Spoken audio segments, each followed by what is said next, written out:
the very excitement that is seen among the media persons here is itself indicative of what it is all about. I don't think you've seen such a excited media ever in Delhi.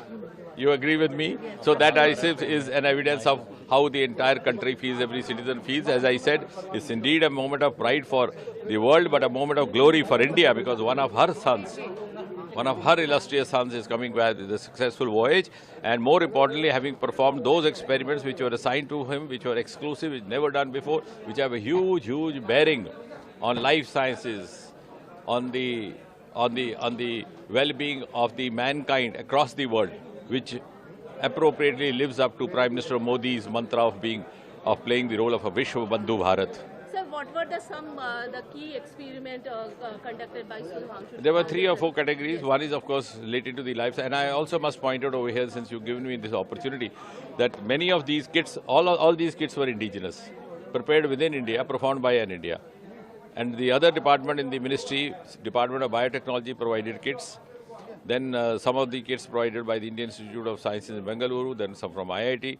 And if you ask me what were the kind of experiments, I think more interestingly the life science experiment related to muscles, because the muscles tend to become dysfunctional or tend to suffer wasting in the microgravity. So how best to prevent them, how to strategize their recovery.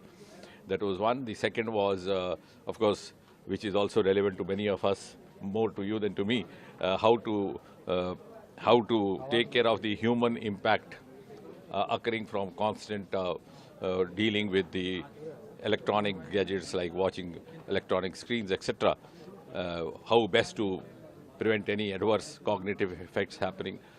Then, of course, related to plants, growing microalgae in the microgravity, growing some crop seedlings like rice, etc. in that milieu. And then there were experiments with tardigrades, the water bears, who are known to have the instinct or the capacity to survive in the extreme conditions. So, in order to make an evaluation, how best could a living being from Earth behave there or survive there. So all this, I think, has a huge bearing on our future experiments in future voyages where human beings may have to stay there longer than today. And that's why I said the experiments conducted by Sudhanshu are going to be of relevance to the whole world.